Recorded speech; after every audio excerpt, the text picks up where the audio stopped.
ప్రతి నాయకుడు పాత్రను ఎలివేట్ చేయడంలో రాజమౌళిని మించిన గొప్ప దర్శకుడు ఇండియన్ ఫిల్మ్ ఇండస్ట్రీలో మరెవ్వరూ లేరు అంటే అతిశయోక్తి కాదు. తాను తీసే సినిమా బ్లాక్ బస్టర్ హిట్ అవడం కోసం రాజమౌళి తన సినిమా కథలోని విలన్ పాత్రను కొన్ని సందర్భాల్లో హీరో కన్నా చాలా బలంగా చూపెడుతూ ఉంటాడు.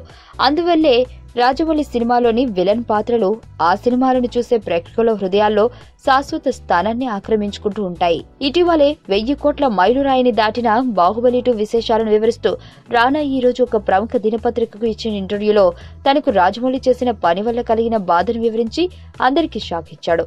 బాహుబలిలో తాను నటిస్తున్నప్పుడు మాహిష్మతి నిజంగానే తన రాజ్యమన్న ఫీలింగ్ కలిగిందని, అందువల్లనే తాను నటించిన ప్రతి సన్నివేశంలోనూ లీనమై నటించగలిగాను అని అంటూ ఒక ఆసక్తికర విషయాన్ని షేర్ చేశాడు.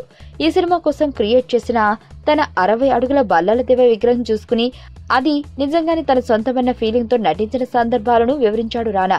అయితే ఈ మూవీ క్లైమాక్స్ వచ్చేసరికి తన విగ్రహం ముక్కలుగా చేసి చిత్రీకరణ సీన్ చూసి తాను ఎంతో బాధపడ్డానని, ముక్కలైన ఆ 60 అడుగుల విగ్రహాన్ని చూసి ఓ సందర్భంలో తనలో తనకు తెలియకుండానే రాజమౌళిపై కోపం వచ్చిందన్న విషయాన్ని బయటపెట్టాడు రానా.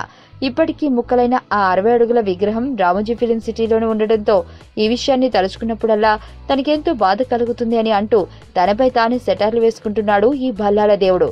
ప్రస్తుతం తాను లేటెస్ట్ గా తేజ దర్శకత్వంలో నటిస్తున్న నేనే రాజు నేనే మంత్రి సినిమా గురించి మాట్లాడుతూ అటువంటి కథలు మన తెలుగు సినిమాలు చాలా తక్కువగా వచ్చాయని, అందువల్ల ఆ సినిమా కూడా ప్రేక్షకులకు బాగా కనెక్ట్ అవుతుందని ఆశపడుతున్నాడు రానా. కథలు ఎప్పుడూ తప్పు చేయవు, మనమే చెడగొడతామని అంటున్న రానా మాటలు బట్టి డిఫరెంట్ సినిమాలంటే రానాకు ఎంత ఇష్టమో అర్థమవుతుంది.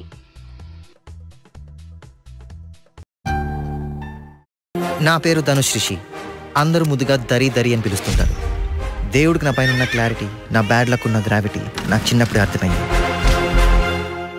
నా లైఫ్లో లక్ ఫ్యాక్టర్ రాంగ్గా ఉండొచ్చు, కానీ లవ్ ఫ్యాక్టర్ మాత్రం చాలా స్ట్రాంగ్గా ఉంది. ఒక మనిషి చేయి చూసి తన జాతకం మొత్తం చెప్పేయగలను.